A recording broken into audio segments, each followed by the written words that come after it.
মদ্যপান ও ধূমপান স্বাস্থ্যের পক্ষে ক্ষতিকর, এতে ক্যান্সার হয়। Smoking and alcohol is injurious to health, it causes cancer. নমস্কার সকলকে, আজ আবারও চলে এসেছি একটা নতুন গল্প নিয়ে। আজকের গল্পটা একটা ভুতুড়ে গল্প। গল্প লিখেছেন দীপক দে, গল্প পাঠে সৌম্যদীপ সাহা, সায়ন মণ্ডল, রূপসা মণ্ডল, কৌস্তভ রয়, জুনায়েদ উদ্দিন এবং আমি দীপক দে। আমাদের কাজ যদি আপনাদের ভালো লেগে থাকে তাহলে চ্যানেলটিকে সাবস্ক্রাইব করে পাশে থাকা বেল আইকনটিকে ক্লিক করে দেবেন এবং ভিডিওটিকে লাইক করবেন। আর সময় না বাড়িয়ে শুরু করে দিচ্ছি আজকের নিবেদন, দুঃখ।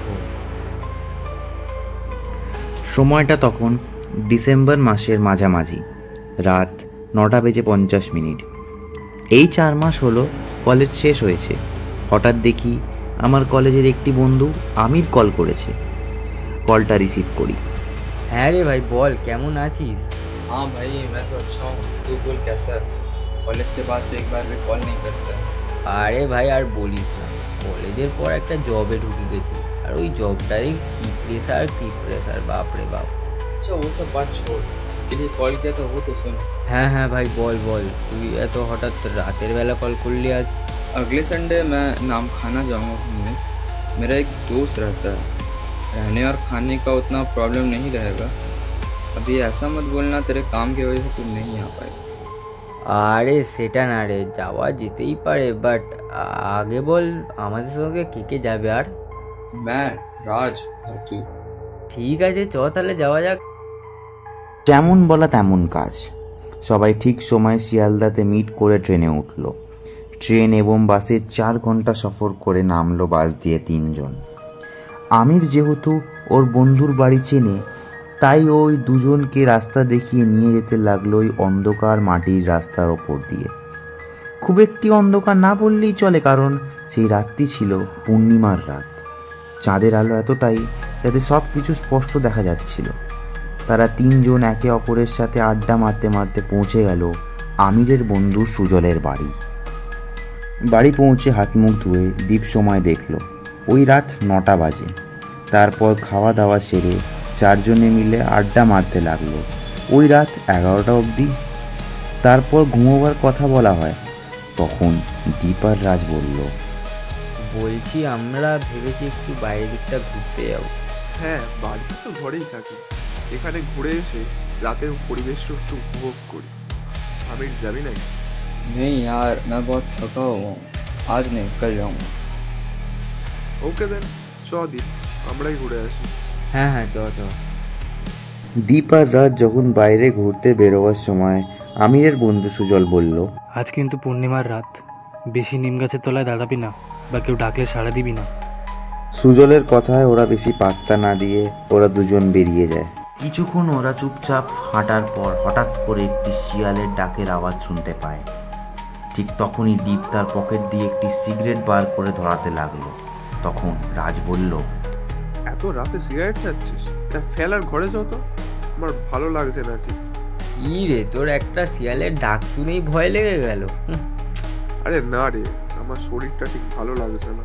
আচ্ছা ঠিক আছে, তুই যা, আমি একটু ঘুরে তারপরে যাচ্ছি। ঠিক আছে, কিন্তু বেশি দেরি করিস না, চলে আসিস তাড়াতাড়ি। হ্যাঁ তুই যা।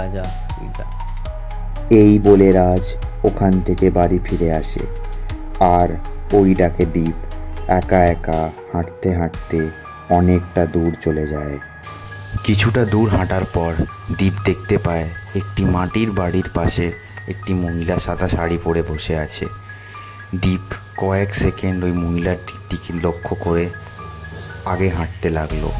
তখনই ওই মহিলাটা দীপকে জিজ্ঞাসা করলো, কোথা থেকে এসেছিস রে? কি বলছেন? কোথা থেকে এসেছিস? আমি আমি আমি তো কলকাতা থেকে এসেছি গো। আচ্ছা দাঁড়া, তোর জন্য কিছু আছে আমার কাছে। দাঁড়া রে বাছা, আবার চলে যাস নি যেন। এই বলে ওই মহিলাটা মাটির বাড়ির পিছনে চলে যায়। আর দীপ ওখানেই দাঁড়িয়ে থাকে না চাইতেও। যেন ওকে কেউ আটকে রেখেছে। কিছুক্ষণ পর ওই মহিলাটা হাতে করে একটি জিনিস এনে দীপের হাতে দিয়ে বলল, এই নে বাছা, এটা কামড়া। কিরে, কি এত ভাবছিস? কামড়া এটা। দীপ ওটা হাতে নিয়ে দেখলো একটি মানুষের রক্ত মাখানো হাতের টুকরো। কিরে, খাচ্ছিস না যে? শুধু কি আর চেয়ে থাকলে হবে? খা না, খা, কামড়া ওটাকে। তুই কি মনে করিস তোকে ওটা খেতেই হবে? এই দেখে দীপ ওখানেই অজ্ঞান হয়ে পড়ে। তারপর ভোর হতেই কিছু লোক দীপকে নিয়ে বাড়ি ফিরে আনলো। তারপর থেকে দীপের প্রচণ্ড জ্বর। আর আশপাশের লোক দিয়ে জানা যায় ওই মহিলাটা নাকি ওই মাটির বাড়িতে গলায় দড়ি দেয় ওনার ছেলে ওনাকে ছেড়ে কলকাতায় যাওয়ার দুঃখে। এই ছিল আজকে আমাদের গল্প। গল্পটি কেমন লাগলো কমেন্ট করে জানাবেন এবং ভালো লাগলে ভিডিওটিকে লাইক করবেন।